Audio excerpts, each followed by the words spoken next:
ஆதி என்னும் பராபரையே அன்பான மனோன்மணியே ஜோதி எனும் பஞ்சகத்தாலே சொற்பெரிய கரிமுகனே தீது நீக்கும் கந்தவளே திருத்துகின்ற குருநாதர்களே 18 சித்தர்களே பண்பான பரமசிவமே ஓதியே ஜோதிடங்கள் உரைப்பதற்கு நாரவென்று வடிவாக நல்ல துணை ஆவீரே. உலகில் உள்ள தமிழ் பேசும் அனைத்து நாள் உள்ளங்களுக்கும் மற்றும் ஜோதிட சான்றோர்களுக்கும் மூத்தோர்களுக்கும் ஆர்வலர்களுக்கும் மற்றும் இந்த காணொலியை காணும் உங்களுக்கும் ஆசோராஜன் இனிய நல்வணக்கங்கள். ஜோதிட முத்துக்கள் என்ற வரிசையில் தொடர் காணொலியாக கொடுத்து வருகிறோம். அதில் இன்று பதிவு எண் 6. ஏற்கனவே நூலில் சொல்லப்பட்ட தகவல்கள் இந்த கடந்த 25 வருடத்தில் நான் என்னிடம் வந்த வாடிக்கையாளர்கள் எனக்கு கொடுத்த ஜாதகத்திலிருந்து எந்த தகவல்கள்லாம் பொருந்தி போனதோ அந்த தகவல்களை மட்டுமே ஜோதிட முத்துக்கள் என்ற வரிசையில் வரிசைப்படுத்தி உங்களுக்கு கொடுத்து கொண்டிருக்கிறேன். இதில் சரம் ஸ்திரம் உபயம் இந்த 3 லக்கணங்களை பொறுத்து 3 விதமான தன்மைகளை பொறுத்து சற்று பலன்கள் ஏற்ற இறக்கம் வருமே ஒழிய முற்றிலும் மாறுவதற்கான வாய்ப்பில்லை. காரணம் என்னவென்றால் ஆண் பெண் ஒற்றைப்பட ராசி இரட்டைப்பட ராசி இந்த 2 தகுதியில் மட்டுமே இருக்கிறது. ஆக சரம் ஸ்திரம் என்ற வகையில் சின்ன ஏற்ற இறக்கங்கள் இருக்கலாமே ஒழிய மற்றபடி முழுமையாக நான் சொல்லும் தகவல்கள் எதுவும் ஒத்துப்போகாது என்ற நிலையை யோசிக்க வேண்டியதில்லை. ஆகையால் இனி வரும் காணொலியை ஒவ்வொருவரும் உங்களுடைய நண்பர்களுக்கு பகிருங்கள். சொல்லக்கூடிய தகவல்களில் எதுவும் பெரிய கணிதங்களோ பாகை முறையோ இருக்காது. ஆகையால் உங்களுடைய ஜாதகத்தில் இருக்கக்கூடிய கிரகங்களை பஞ்சாங்கத்தை பார்க்க தெரிந்திருந்தால் மட்டும் போதுமானது. உங்களுடைய ஜாதகத்தில் இருக்கும் கிரகங்களை இந்த நான் சொல்லக்கூடிய ஜோதிட முத்துக்கள் என்ற வரிசையில் வரக்கூடிய தகவல்கள் அடையாளம் காட்டும் தன்மை உடையதாக இருக்கும். ஆக தோராயமாக பலன்களை நீங்களே பார்த்து கொள்ள முடியும் என்பதில் என்னுடைய அனுபவத்தில் நான் பார்த்திருக்கிறேன். நான் ஆரம்ப காலகட்டத்தில் நான் வாங்கி படித்த நூல்களில் இருந்த தகவல்களை அப்படித்தான் ஜாதகத்தில் ஒப்பிட்டு பார்த்து பலன் சொல்லி பழகினேன். ஆகையால் நான் ஜாதகம் ஜோதிடம் என்ற வகையில் பயணிக்க ஆரம்பித்த காலத்தில் இந்த மாதிரி இணையதளமோ காணொலியோ அல்லது வலைதள அல்லது இணையதளம் மூலம் படிப்பதற்கான வாய்ப்போ இல்லை. இப்போது அது இந்த காணொலியை பார்க்கும் உங்களுக்கு கடவுள் கொடுத்த அருமையான வரம். என்னுடைய காணொலிகளை மட்டும் ஒரு வருடம் உற்று பார்க்க உங்களுக்கு பொறுமை இருந்தால் அடுத்த வருடத்திலிருந்து நீங்கள் ஆகச்சிறந்த ஜோதிடனாக மாற முடியும் என்பதில் மாற்று கருத்தில்லை. ஏனென்று கேட்டால் ராசிக்காரகத்தை உங்கள் சொல்லியிருக்கிறார்கள். ஆனால் அதில் நிலப்பகுதி சார்ந்தது புவியியல் சார்ந்த தகவலை எந்த ஜோதிடரும் சொன்னதாக இதுவரை இல்லை. அதை உலகியல் ஜோதிடம் முண்டேன் அஸ்ட்ராலஜி என்ற வகையில் தனியாக பிரித்து ஒதுக்கிவிட்டார்கள். செல்வாக்கு பெற முடியுமா, செல்வாக்கு பெறுவதற்கான பரிகாரங்கள் என்ன, எந்த கிரக அமைப்பு இருந்தால் செல்வாக்கு பெற முடியும், இந்த நட்சத்திரங்களை ஊக்குவித்தால் செல்வாக்கு பெற முடியும் என்ற ஒரே ஒரு கண்ணோட்டத்தை தவிர வேறு கண்ணோட்டத்தில் ஜோதிடத்தை காண முற்படுவதும் இல்லை, அதற்கான ஆராய்ச்சியும் இல்லை. அதனால் வந்த சின்ன ஏற்ற இறக்கங்களே மூட பழக்க வழக்கம் என்று சில அதிமேதாவிகள் ஜோதிடத்தை இகழும் தன்மைக்கு தள்ளிவிட்டது என்பது அடியேனின் தாழ்மையான கருத்து. அந்த வகையில் பார்க்கும்போது இன்றும் பழைய தகவலில் இருந்து தொடரும். 7ஆம் இடத்தில் குரு என்று சொல்லக்கூடிய முழு சுபகிரகம் என்று சொன்னாலுமே கூட 7ஆம் இடத்தில் குருவும் ராகுவும் இருந்து கூடியிருக்கும் பட்சத்தில் அவர்கள் குரு நின்ற பாகைக்கு அடுத்த பாகையில் அல்லது அதிக பாகை பெற்ற ராகு இருக்கும் பட்சத்தில் அது சரம் ஸ்திரம் உபயம் எதுவாக இருந்தாலும் நெருப்பு நிலம் காற்று நீர் எந்த வகை ராசியாக தத்துவம் கொண்ட ராசியாக இருந்தாலும் பலமான பாதிப்பையும் குடும்ப வாழ்க்கையில் ஒரு சதுரங்க விளையாட்டை விளையாடி முடித்து விடுகிறது என்பது நடைமுறையில் காண முடிகிறது. இது எப்போது வரும் என்று பார்க்கும் பொழுது குரு திசையில் ராகு புத்தி அல்லது ராகு திசையில் குரு புத்தி அல்லது எந்த வீட்டில் இருக்கிறதோ அந்த வீட்டுக்குரிய அதிபதியினுடைய திசையில் குருவனுடைய புத்தியில் ராகுவனுடைய அந்தரத்தில் இந்த காலகட்டம் நடக்கும் பொழுது இந்த ராசி கட்டத்தில் இருக்கக்கூடிய குருவையும் ராகுவையும் கோட்சார ராகு கடக்கும் அந்த முன்பின் ஒரு டிகிரியை கடக்க 18 நாள், அந்த வகையில் பார்க்கும்போது முன்பின் 1 டிகிரி அல்லது 3 டிகிரி எடுத்துக்கொள்ளுங்கள். முன்பின் 1 டிகிரி, இந்த 18 36 நாட்களில் அந்த சம்பவங்கள் அரங்கேறி விடுவது என்பது நடைமுறையில் காண முடிகிறது.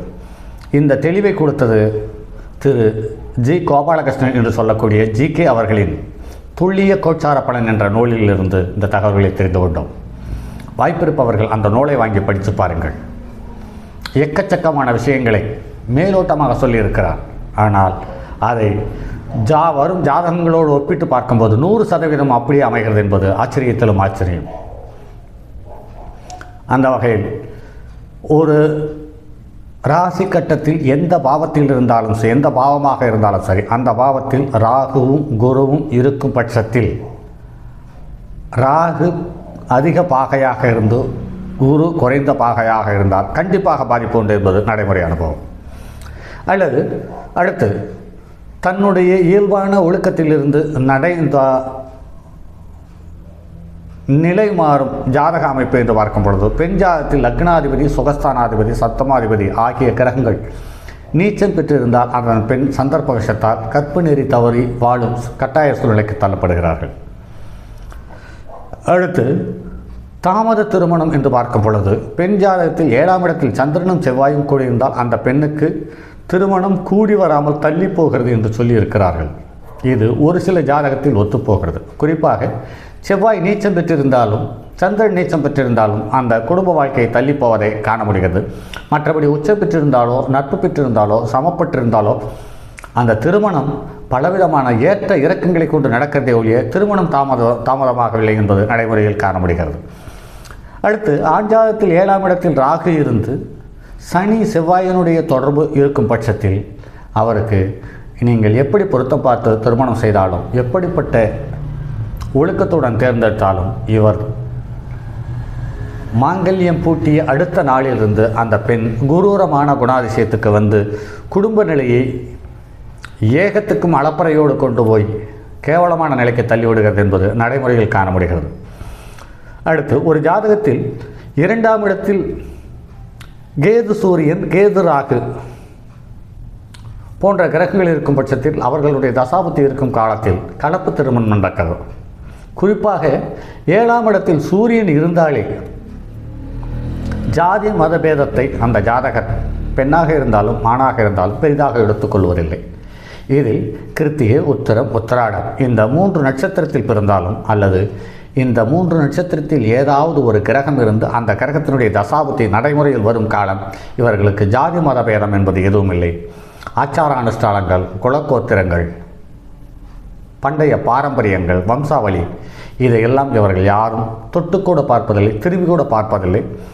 அவசரமாக திருமணம் நடந்து விடுகிறது. அல்லது அலங்கோலமான திருமணத்தை நடத்தி வைத்து கிரகம் சதுரங்க விளையாட்டை விளையாடி விடுகிறது என்பது நடைமுறையில் காண முடிகிறது.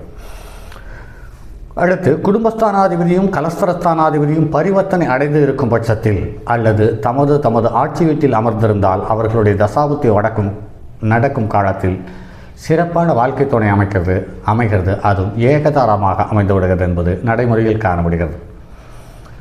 சுக்கிரனும் சூரியனும் கூடி 2, 7, 8ஆம் இடங்களில் நிற்க அந்த ஜாதகருக்கு 1க்கு மேற்பட்ட திருமணங்கள் அமைகிறது என்று சொல்லப்பட்டிருக்கிறது.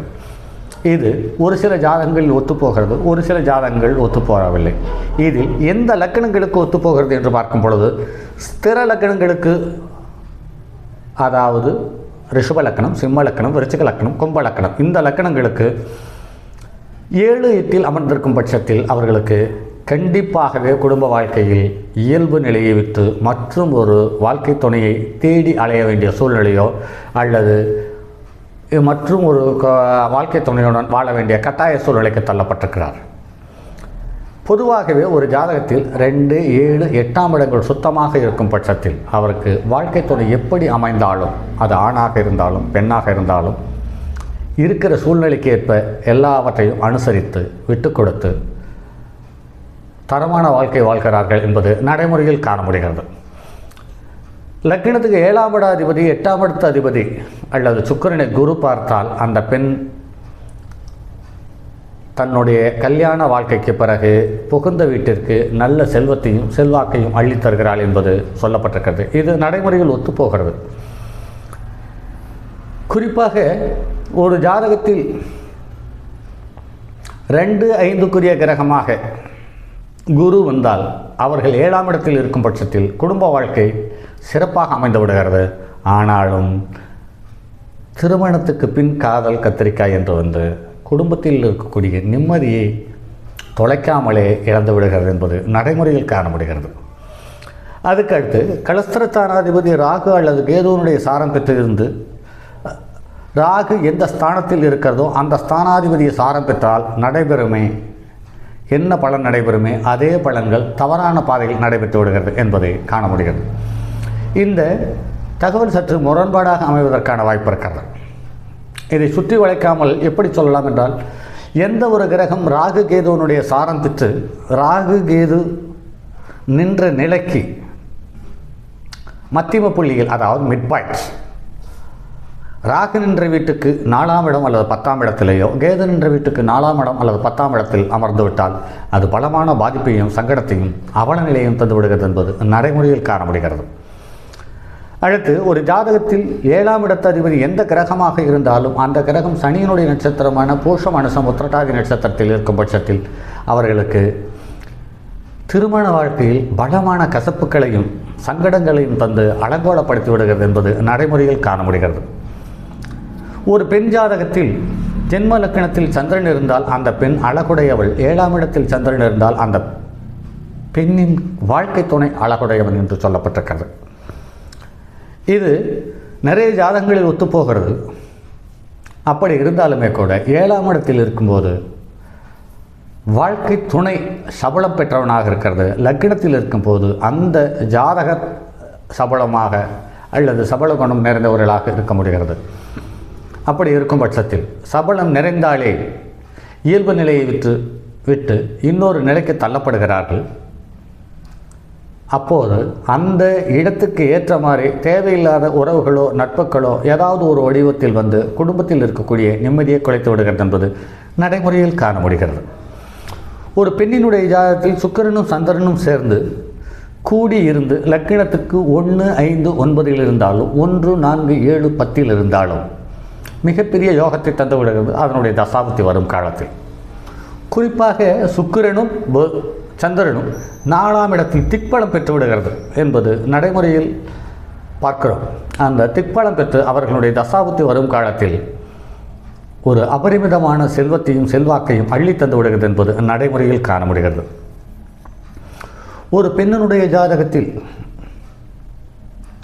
லக்கினத்துக்கு 2ஆம் இடத்தில் புதனும் சுக்கிரனும் சேர்ந்து இருக்கும் பட்சத்தில் அவர்களுடைய தசாபுத்தி வரும் காலம் உழைக்காமலே பணம் சேர்கிறது. செல்வாக்கு, தைரியலட்சுமி, தானியலட்சுமி, விவேகலட்சுமி, விஜயலட்சுமி, அனைத்து விதமான அஷ்டலட்சுமிகளும் அவர்களை தேடி வருகிறார்கள் என்பது நடைமுறையில் பார்த்திருக்கிறோம். அப்பாவும் அம்மாவும் அன்றாட கூலி வேலைக்கு உட்பட்ட ஒரு தம்பதியின் மகன் ரிஷப லக்கினத்தில் பிறந்து லக்கினத்துக்கு 2ஆம் இடத்தில் சுக்கிரனும் சந்திரனும் இருந்து இவர்களுக்கு குருவனுடைய பார்வையை பெற்று இதில் சுக்கிரன் புனர்பூச நட்சத்திரத்தில் அமர்ந்து அந்த புனர்பூச நட்சத்திரத்தில் அமர்ந்திருக்கக்கூடிய சுக்கிரனை பூரட்டாதி நட்சத்திரம் கும்பராசியில் இருந்து குரு பார்த்தபோது அவர்களுக்கு அப்பா பிறந்த காலம் முதல் வறுமையில் இருந்தார். அந்த குழந்தை பிறந்த பிறகு செல்வமும் செல்வாக்கும் வளரத் தொடங்கியது. அந்த குழந்தை ஒரு காலகட்டத்திற்கு மேல் அந்த ஊரை விட்டு வெளியேறி மிகப்பெரிய செல்வந்தனாக வாழ்வதை இன்றும் நடைமுறையில் பார்க்க முடிகிறது. அதே சமயத்தில் ஒரு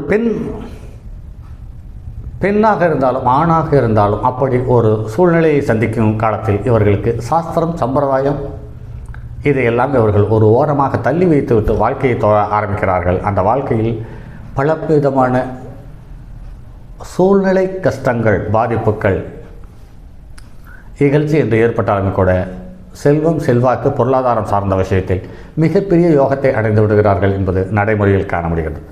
சரி நண்பர்களே, பதிவு நீண்டு கொண்டே போகிறது. இந்த காணொலியை காணும் அனைத்து நல் உள்ளங்களுக்கும் இனிய தை திருநாள் வாழ்த்துக்கள் மற்றும் புத்தாண்டு பொங்கல் நல்வாழ்த்துக்கள். எல்லோரும் எல்லா விதமான சங்கடங்களையும் வேறுபாடுள்ள எண்ணங்களையும் களைந்து ஒரு பக்கமாக ஒதுக்கி வைத்துவிட்டு திருப்தியாக அல்லது முழு சந்தோஷத்துடனும் முழு ஈடுபாட்டோடனும் பொங்கலை கொண்டாடுங்கள் நண்பர்களே. வாழ்த்துக்கள். மற்றும் ஒரு பதிவில் சந்திப்போம். அதுவரை உங்களிடமிருந்து விடைபெறுவது உங்கள் அன்பு நண்பன். என்னுடைய அலைபேசி எண் 9788972999 மற்றும் ஒரு எண் 9791399649. தங்கமான் மழுவோடேந்தி தன்மதி தலையில் கொண்டோர் மங்கையர் பதிக்கச் சொன்ன மாமொழி ஜோதிடத்தை இங்கு யாம் உரைப்பதற்கோர் இமை என்னும் பிழை வராமற் காக்க செங்கன் மால் மருகன் யானைச்சிறன் பதம் காப்பதாமே.